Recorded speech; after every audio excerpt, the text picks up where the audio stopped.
बिस्मिल्लाहिर्रहमानिर्रहीम, अस्सलाम वालेकुम। मेरा नाम मुनीफ फारूक है और आप देख रहे हैं Munif Farooq official YouTube channel. आप सबके फीडबैक का बहुत शुक्रिया।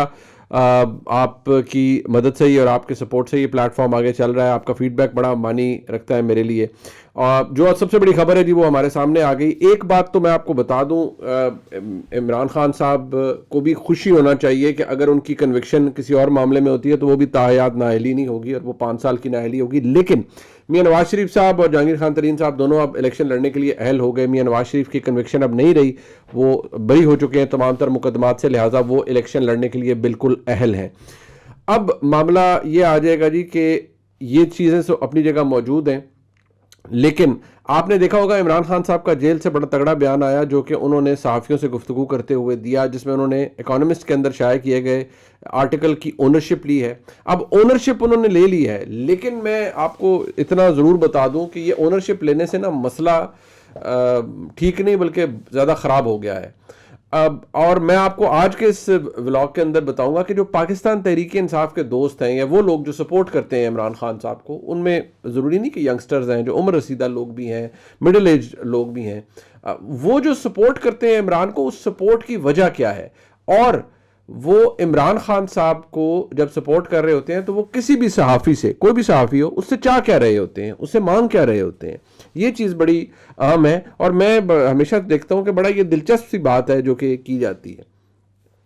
अब ये भी मैं आपको बता दूं कि पिछले कुछ एक दिन के अंदर बहुत से व्हाट्सएप मैसेजेस चल गए, बहुत कुछ व्हाट्सएप ग्रुप्स के अंदर चला गया। एक तो ये कि जी मुल्क में इमरजेंसी लगने जा रही है, वफाकी काबीना, निगरान काबीना और अनवारुल्लाह काकड़ साहब की छुट्टी होने लगी है और मोहसिन नकवी साहब जो कि पंजाब के निगरान वज़ीर आला हैं, उन्हें निगरान वज़ीर आज़म बनाया जा रहा है और ये सब कुछ हो रहा है। और ये सारी बातें, खबरें गर्म थी। मुल्क में गैर मामूली सूरत हाल पैदा हो गई है। देखिए इसकी क्या बुनियाद है, क्या वाकई हमारे मुल्क में ऐसा कुछ हो सकता है और होगा, मैं आपको कुछ देर में इसके हवाले से बताऊंगा।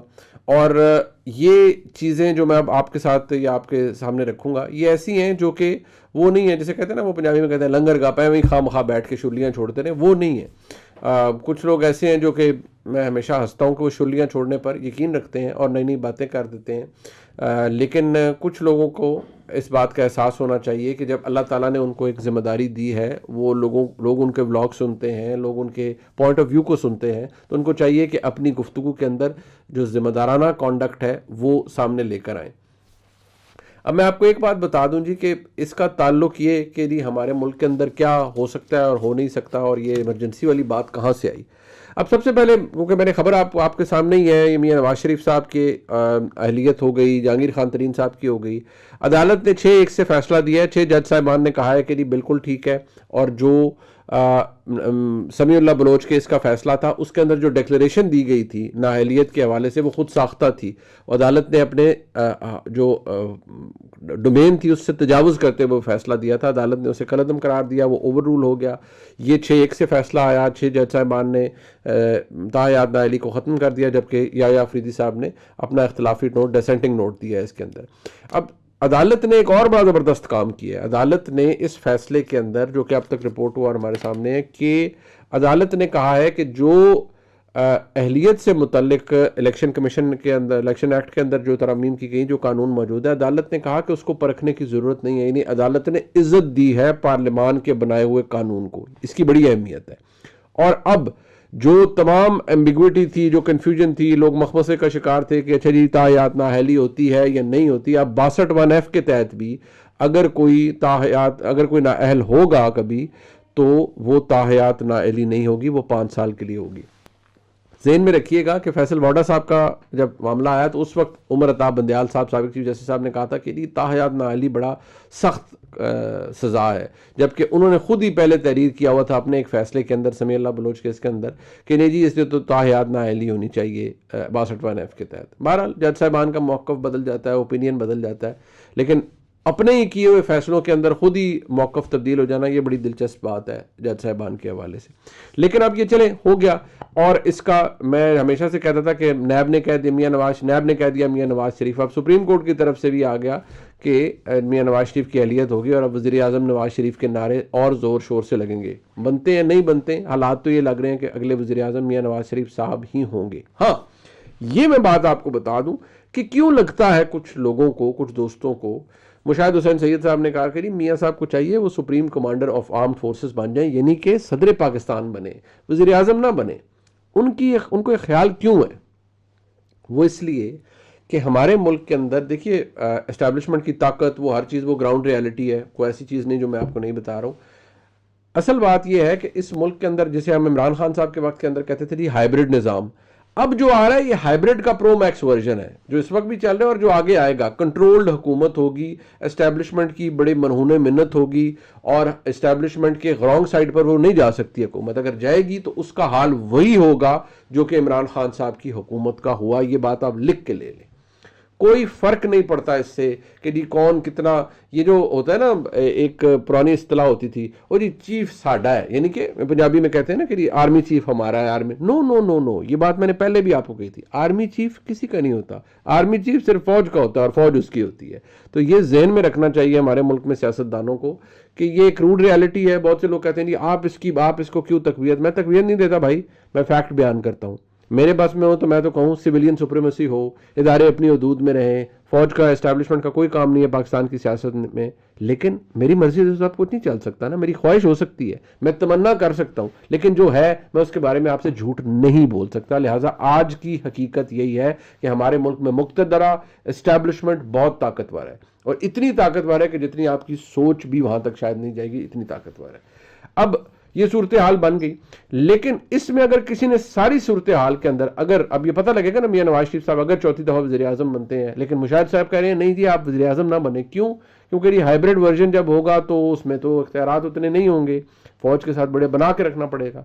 तो फौज के साथ बना के रखने के लिए तो मियां नवाज शरीफ साहब बना तो सकते हैं, लेकिन वो चौथी दफा वज़ीर आज़म बनेंगे, अगर बनेंगे तो इतना तजर्बा, इतना सब कुछ, तो वो अपना इख्तियार लेना जानते हैं, उसके लिए लड़ना जानते हैं। लेकिन एक मखलूत हुकूमत, और जिस तरह का बताया जा रहा है कि बनेगी, वो कितनी ताकतवर होगी? और क्या ऐसी हुकूमत के अंदर मियां नवाज शरीफ साहब अपने मसल फ्लेक्स कर सकते हैं, यानी डोले शोले दिखा सकते हैं कि मैं बड़ा ताकतवर वज़ीर आज़म हूँ? सवाल है, पता चलेगा वक्त के साथ। लेकिन मुझे नहीं लगता कि डोले शोले दिखाने का ये, यानी मसल दिखाने का कोई ये वक्त होगा, क्योंकि मामलात बिगड़ भी सकते हैं। ये बात मेरे से लिख के ले लीजिए, अगर कोई रॉन्ग साइड पर गया, क्योंकि ऐसा ही है जी, यहाँ ऐसा ही है। मेरे आपके कहने से कुछ तब्दील नहीं होता, लोगों को जरूर अजीब लगता है, लेकिन मेरे आपके कहने से कुछ तब्दील नहीं होता।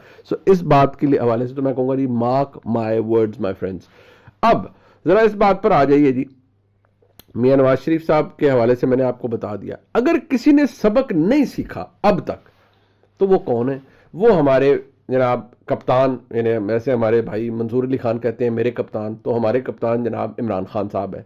अब वो कहते हैं मैं सबक नहीं सीखा फलान, नहीं, लोग कहते हैं जी देखो सबक नहीं सीख रहा, मैं भी कहता हूँ सबक, लेकिन वो कहते हैं यार कमाल बकवास है मेरे से, मैं सॉरी मैं मतलब इस्तेमाल कर रहा हूँ, मेरे से कोई बात नहीं कर रहा, मैं इतना मकबूल लीडर हूं, मेरे से कोई क्यों बात नहीं कर रहा? मैं पैगाम भेज रहा हूं एस्टैब्लिशमेंट को, मुझे ताने देते हैं कि मैंने कॉन्फिडेंस बिल्डिंग मेजर्स नहीं किए, मैंने इतने पैगाम भेजे हैं, कोई एक बंदा भी मेरे से बात नहीं कर रहा, मेरी पार्टी से कोई बात नहीं कर रहा, कोई राहो रस्म नहीं बढ़ रही, कोई कुर्बत नहीं बढ़ रही हमारी दोबारा से। मैं तो आप ही के इतनी आपके साथ है, और मैंने तो गारंटियां भी दे दी हैं कि जो मर्जी मुझसे हाथों पैरों के अंगूठे लगवाएं, लिखवा लें मुझसे कि मैं कोई डंडी नहीं मारूंगा इस दफा। तो क्यों मुझसे बात नहीं हो रही? अब जहरी बात है, जब वो बात नहीं हो रही तो फिर गुस्सा भी बढ़ रहा है खान साहब का।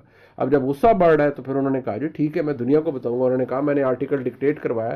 देखिए मिलने जाए ना कोई तो 5-7 लाइनें हैं, कोई भी इंटेलिजेंट आदमी हो वो इमरान खान साहब के नैरेटिव की 5-6 लाइनें ऐसे ना अपने फिंगर टिप्स पे याद करके आ जाए, और जो अच्छा लिखा रही है वो लिख के इकोनॉमिस्ट को दे रही, और क्या देख रही है इमरान खान पाबंद सलासल है, उनकी ये फीलिंग है।